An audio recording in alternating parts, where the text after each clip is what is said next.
स्वामी विवेकानंद जी का आज एक ऐसी कहानी सुनाने वाले हैं जो आपका जीवन को बदल के रख देगा। अगर आप मेहनत करके थक चुके हो, हार चुके हो, परेशान हो चुके हो, आपको लगता है कि बहुत मेहनत कर रहा हूँ, बहुत मेहनत कर रहा हूँ, लेकिन सफलता नहीं मिल रही है, तो ये कहानी को जरूर सुनना, आपका सोच बदल जाएगी।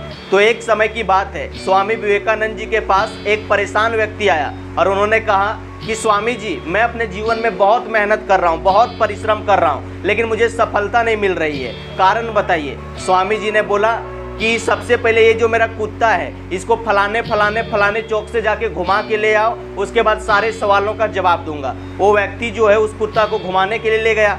कुत्ता जो है कभी इस दुकान, कभी उस दुकान, कभी इस दुकान, यहाँ वहाँ भागते भागते थक गया। जब कुत्ता को घुमा के लाया तो स्वामी जी ने उस व्यक्ति से पूछा कि आप इतना सही सलामत लौटे हो, लेकिन ये कुत्ता इतना हाँफ क्यों रहा है, परेशान क्यों है। तब उस व्यक्ति ने कहा कि हम यूं गया और यूं आया है, और जो ये कुत्ता था कभी इस दुकान, कभी उस दुकान, कभी वहाँ, कभी यहाँ दौड़ते हाँफते इतना थक गया कि ये परेशान हो गया है और ये हाँफ रहा है। तो स्वामी विवेकानंद जी ने कहा कि आपके सवालों का जवाब मिल गया। जब आप भी इसी तरह से कभी ये काम, कभी ये काम, अगर कभी यहाँ कभी वहाँ, अगर इसी तरह से लक्ष्य बदलते रहोगे, अलग अलग काम करते रहोगे, तो जीवन में कभी भी सफलता नहीं मिल पाएगी। आप थक जाओगे, हार जाओगे। इसीलिए अगर जीवन में आप सफल बनना चाहते हो तो एक विचार लो, उस विचार को अपना जीवन बना लो, उसके बारे में सोचो, सपने देखो, उस विचार को अपने मस्तिष्क, मांसपेशियाँ, शरीर के हर हिस्से में डूब जाने दो और बाकी सभी विचारों को किनारे रख दो। यही सफल होने का तरीका है,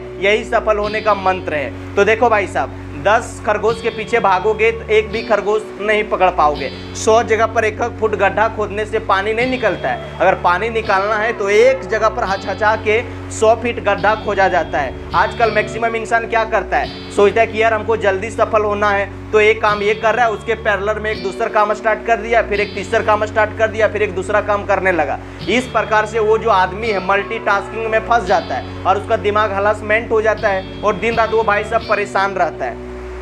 इसीलिए सबसे पहले एक विचार लो, एक गोल को सेट कर लो कि लाइफ में आपको क्या पाना है, क्या बनना है, कहाँ जाना है, किस प्रकार से जीवन जीना है। सारा चीज़ को नोट कर लो और उस काम में मास्टरी हासिल करो। सुबह शाम, दिन रात, खाते पीते, सोते नहाते धोते उस विचार को, उस आइडिया को अपने दिमाग में चलने दो और बार बार उसको प्रैक्टिस करो। और 1 साल के बाद, 2 साल के बाद, 3 साल के बाद उस फील्ड में आप मास्टरी हासिल कर लोगे और सफलता तक पहुंचने से किसी का बाप नहीं रोक पाएगा। ये सफल होने का तरीका है, यही सफल होने का मंत्र है।